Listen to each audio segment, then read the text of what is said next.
Hey guys, Xlice here. Sigrika is finally out, which means we're taking a step away from the Toon Break comps and enjoying some standard run-of-the-mill gameplay. She is your arrow gauntlet-wielding main DPS that focuses on echo skill damage, meaning we're bringing back our rare male sub-DPS Qiuyuan into action. In this video, I'll break down everything you need to know about Sigrika, how to play, how to build, how to team, how to Sigrika. Just a reminder that I stream almost every night on Twitch covering multiple gaches. Check my community out when you've got some spare time. Disclaimer that things are subject to change before release, and with that out of the way, let's get started.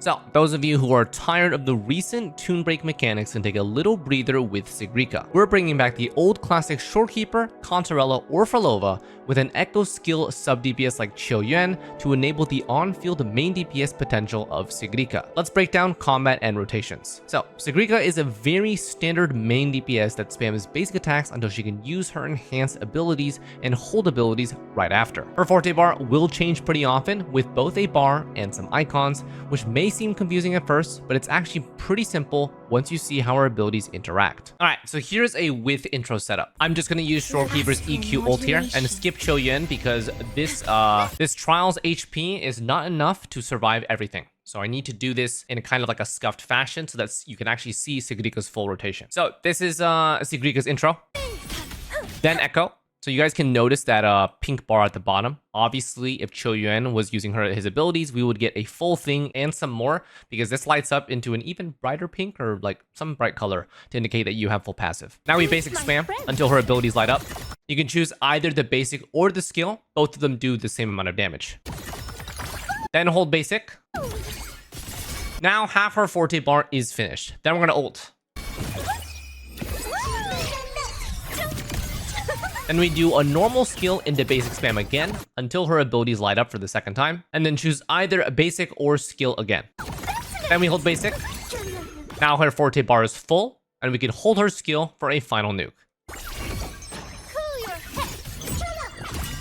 And this is the point where you would outro. So this rotation is super easy to execute, and when her abilities light up, you have the option to use either enhanced basic or skill. Their total damage is equal. They just have slightly different CC mechanics. Without her intro or ultimate, her Forte generation is only half as fast. You'll still be relying on comboing basic spam with her enhanced abilities though. But yeah, like I said, her Forte bar looks complicated on paper because she has a normal bar, icons on top, and big icons later, but this just tells you when she's ready to use specific moves. So the first part are these icons. When she uses her enhanced basic or skill, which are the green lit up abilities, they generate what are called runes. Having 2 runes allows her to use hold basic, which is her enhanced heavy. The type of runes determines the effect of that move. 1 yellow and 1 blue is increased damage, 2 yellow ones is stagnate, and 2 blue ones is suction. The 2 yellow and the 2 blue move, they do about the same damage. Using her enhanced heavy converts her Forte into these cute solo skin icons. She'll do this twice to completely fill up her bar, and then you can hold her skill to deal her final nuke.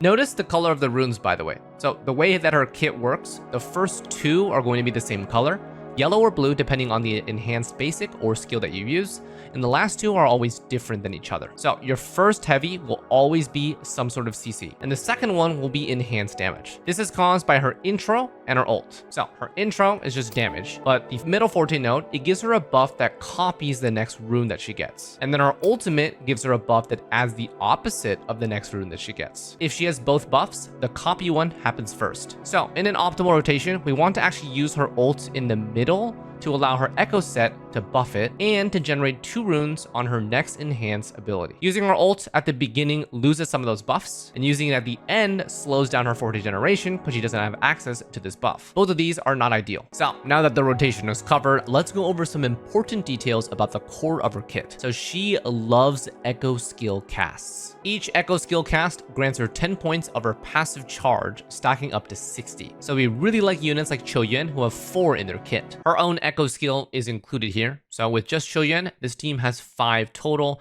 without that last slot. This is why we want to echo right after her intro to get her passive fully stacked, which is that pink bar. She'll consume 30 when she uses 2 runes for enhance ability to increase the damage multiplier by 50%. If she has less than 30 at that time, consuming 10 or 20 grants 15 or 30% multiplier increase. And then for every time she consumes 30, she gets a buff called Innate Gift, which grants an additional 30% damage amp buff for all enhanced abilities and her final skill nuke. This stacks twice up to 60% damage amp. Now, not only that, but our top Forte node also provides even more damage bonus from Echo skill casts. So you have team-wide 3% arrow and 3% echo, stacking 6 times for 18 each, and at max stacks, Sigrika herself gains 30% of both for 60% total. And then her excess energy regen above 125% converts to more damage bonus, reaching another 50% damage bonus cap at 150% total regen. So based off all this, she really wants 6 echo skill casts. Running Qiuyuan in the team gets you 4, and then you just add 1 more with Shorekeeper and then her own echo skill, and you have 6 total on the team. Units like Phrolova and Controller can get you more, but they aren't necessary since the quota of 6 is already achieved with just Qiuyuan. So here are the total buffs. If you have 6 echo skill casts, 48% arrow and echo damage bonus, which is 96% total stat for her, 50% damage multiplier increase, and 60% damage amp. Now that basically covers her entire kit. Ult is just going to be damage.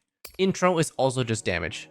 Outro is also just damage, and extra stagnate CC when other team members cast echo skills. Remember that the ult and intro's main purpose is to give you the extra runes so her Forte generation is much faster. Now for Forte priority, this is going to be pure damage scaling. So Forte circuit first, it has all the major ability scalings, then we have ult next, then basic attack and resident skill for their enhanced versions, and then intro as you please. Forte circuit will be the most important, followed by ult. The rest is basically chip damage. Refer on screen for exact priorities. Now let's talk about her weapons. So unfortunately, the gauntlet situation for her personal stats is looking a little grim. There is no other gauntlet that provides echo skill damage in any way, or even arrow damage bonus. Every other choice provides damage bonuses that have 0 effect on her at all. The most we can do is grab attack or crit from strong stat sticks to compensate. So if you're planning to invest in Sigrika, it's either her signature or a 5-star crit stat stick, or just the standard abyss surges for a little extra energy regen. Her signature is a very standard stat loaded weapon. 48.6 crit damage secondary, a passive that provides 12% attack, 32% echo skill amp, and 10% ignore defense. There's really not much else to discuss here. I would consider her weapon a must pick up if you plan to invest into her. Now onto echoes. So she's got access to a specific echo skill damage set from 3.x, the 5-piece Sound of True Name. 10% arrow damage bonus, 20% echo skill crit rate, and 15% extra arrow damage bonus. The total stat, including the CV, comes out to 75%, but the biggest value is the 20% crit rate, which allows you to reasonably hit 100% in combat. Main echo is going to be the 4-cost Nameless Explorer for 12% arrow damage bonus and 20% echo skill damage bonus. Total stat from everything comes out to 107% stat. Now, if you don't have a set for this yet, in the meantime, you can run a temporary 5-piece Sierra Gale for 40% arrow damage bonus. For main stats, it's a little bit different than most characters. Crit, 4-cost, usually crit rate, arrow, attack, or ER for the 3-cost. And then attack for 1 cost. This is because she does want 150% ER for the free 50% echo skill damage bonus. So she's a bit more substat hungry than most units. To offset this, you can use 1 3-cost for energy regen main stat. This actually does quite well, which then only requires 2 more substats for 150%. Ideal builds will have a 10% ER on all 5 pieces, at which point you can replace the 3-cost ER for something more offensive. But in general, the easiest build path for massive stat gain is to run a single 3-cost energy regen, and the other one can be either arrow or attack, preferably arrow. For the 4-cost, crit rate is generally recommended, but if you run Shorekeeper with her and have crazy substats, crit damage 4-cost is also possible. Not that easy though. But because her signature weapon is crit damage oriented, it is preferable to always keep a 4-cost crit rate in most builds. Of course, play by your stat line and weapon, and switch to crit damage 4-cost if you can still manage 90 to 100% crit rate in combat. The media server fixed echoes are running crit rate 4-cost with double arrow damage 3-cost, with min-roll energy regen on everything. So quick stat check for her. With those fixed media server echoes, this is what we have. 2.5k attack, 66.5 crit rate, which is 86.5 in combat, and 99% with Shorekeeper, 261.6 crit damage, and 134% ER. ER is on the lower side. Ideally, we do want 150% to access that echo skill damage bonus, so this one could be improved a little bit more. Hyper-optimized builds with high crit substats and perfect regen can possibly achieve 80 crit rate, 275 crit damage, with 150% ER. But you don't need that much crit rate because if you do run Shorekeeper, you'll get 100% with I think 67.5% crit rate. First up, stat priority. Prioritize energy regen on all pieces first, then crit rate, crit damage, and then attack. Next up, a sequence node breakdown before some showcases. Feel free to skip forward if you just want to see her in action. S1, her green enhanced basic and skill gain a 1.7 final damage increase. Also gains immunity to interruption for those exact same attacks. Her outro skill stackers also now gain 1 extra max charge up to 3 stacks. S2, her final skill nuke at the end of her rotation gains a 2.2x final damage increase. At the beginning of each rotation, when you haven't been in combat, she gains her ultimate's diversion buff, allowing you to ult at the end of a rotation instead of the middle. Functionally though, nothing really changes. You can continue to use her ult in the middle as long as she's getting all of her buffs before you do so you don't lose damage. S3, her innate gift personal buff that grants 30% damage amp per stack now caps at 4 instead of 2 and doesn't reset after her rotation. This means first rotation can max at 60% damage amp and the second rotation onwards can hit 120% damage amp. Just a reminder, this is the buff that is granted when she consumes special points that are generated when teammates use echo skills. This is that pink bar below her Forte. So having S3 highly incentivizes you to always run a 6 echo skill cast team comp with units like Qiuyuan. S4, 20% attack when any resident casts echo skill. S5, a slight 1.3 final damage increase to her ult. And S6, targets take 30% more damage from Sigrika, which I believe at this point is another like final damage increase. And now her innate gift passive grants even more damage amp and also includes an ignore defense. With S6, her innate gift buff can stack up to 4 times and grants 45% damage amp per stack, the base plus this extra 15%, for 180% total and 7.5% ignore defense per stack, 30% total. Overall, when I look at it, her sequences feel very front-loaded. S2 doubling her nuke damage and S3 doubling the damage amp she gains are definitely the most impactful besides S6. The one thing that I'm not really convinced on, though, is the fact that 4 innate gift stacks takes 2 full rotations to achieve. Normally, with S6, the fight is over in like 30 seconds to begin with, so maybe this one is catered a bit more to the double pawn endgame. I'm interested to see this one out and see if the stacking is actually okay or feels not so great.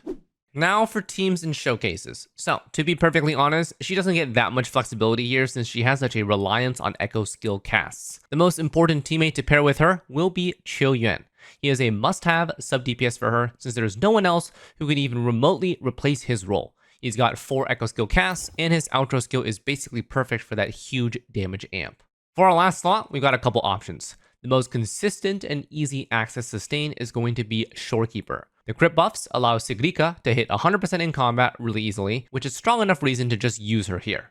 Otherwise, we do have echo skill cast enjoyers like Phrolova and Contarella who can also work. These units aren't necessary, since Sigrika's quota of 6 is already met with just Qiuyuan and 1 more. Since Sigrika herself is 1, Qiuyuan is 4, we just need 1 more. And also, characters like Phrolova and Contarella are generally a bit riskier than Shorekeeper. Between these characters, I personally prefer using this team comp to ensure that she has that 100% crit rate in combat.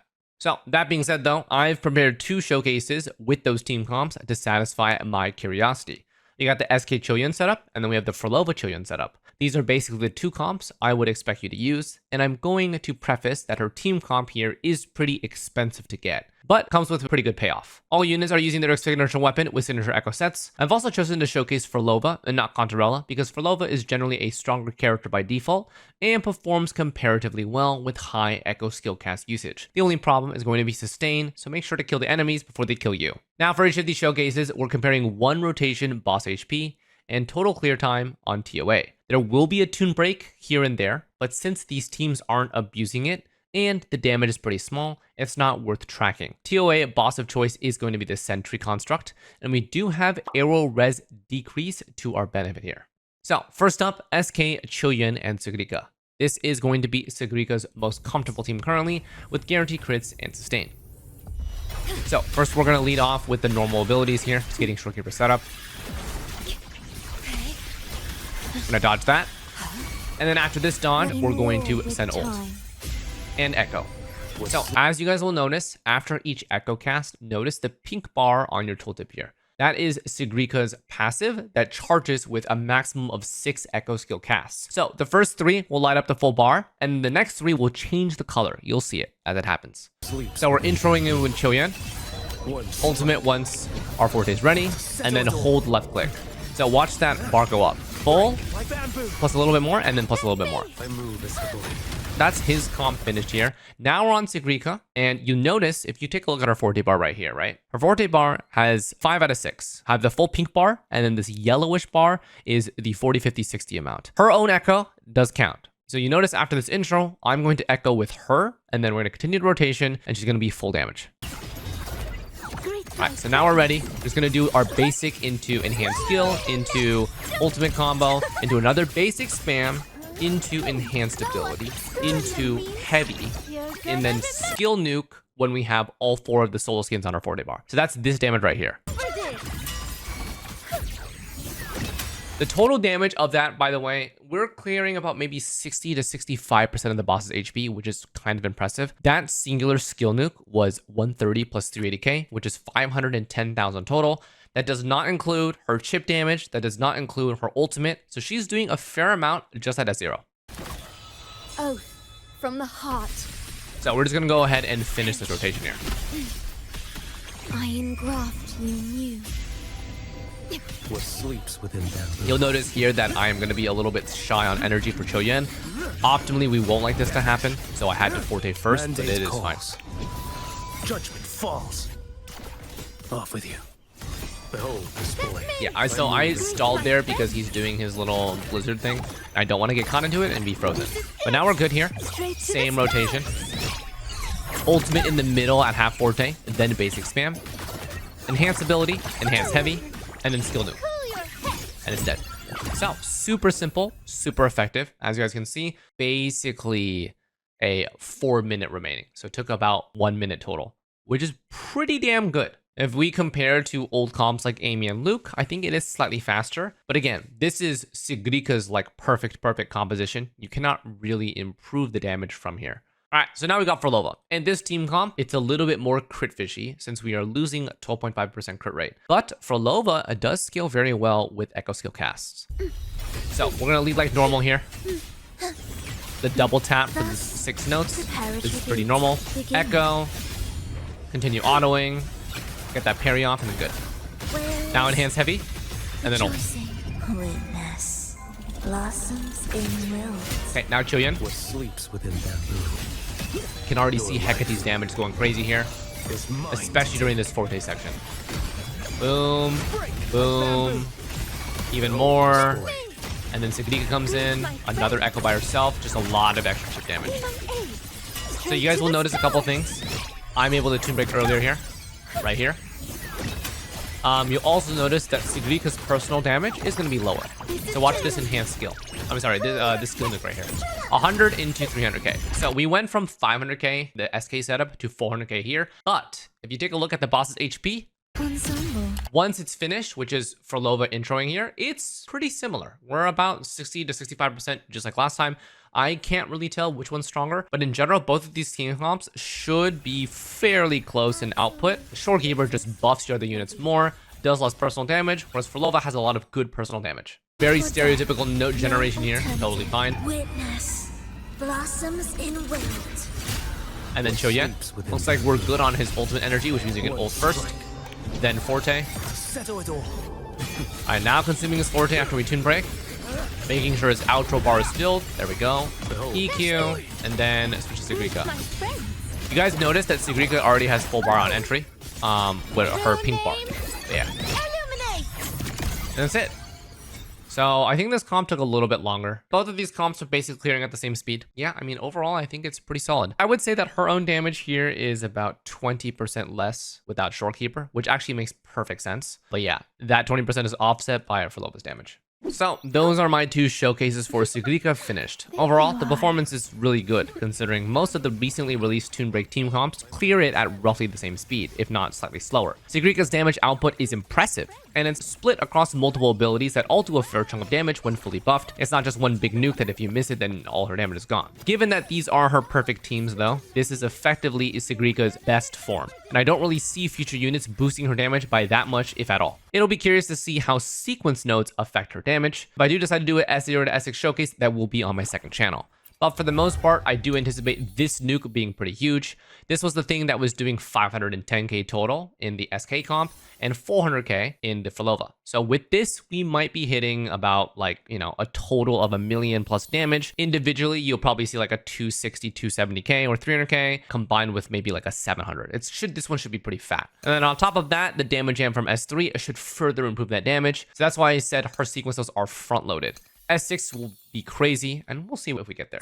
All right, so what do you guys think? For me, my closing thoughts, she feels, like I said, the best form of echo skill damage that we're going to get. She uses Qiuyuan and 1 sustain for a pretty much perfect team comp, and the damage speaks for itself, considering it's comparable to Amy's damage. If you are tired of toon break mechanics, she's a great pivot from that, but she does require Qiuyuan. I don't think you should invest in her if you don't have Qiuyuan. This team is basically like a dual unit investment. You need to buy Qiuyuan and buy Sigrika to fully shine. And for the weapon situation, Sigrika's weapon kind of doesn't really have a replacement, so you might have to get that as well. The only downside is that because her team comp is set in stone, she cannot improve from this setup. For our 3.x comps in Lahai Roy, we still have a lot of improvement because we don't have like perfect support setup. Coming into 3.x, we may have more toon break characters that come out, which may continue to shake the meta more and more, but at the very least, I can be confident in saying that Sigrika is more than strong enough to blast through content for quite a while. So that's going to wrap it up for this complete guide on Sigrika. Let me know in the comments what you guys think of her, and don't forget to like and subscribe for more guides and showcases. If I do make one, I might see some of you on my S0 to S6 Sigrika showcase, which will release on my second channel. Thanks for watching, and we'll see you next time. Take care.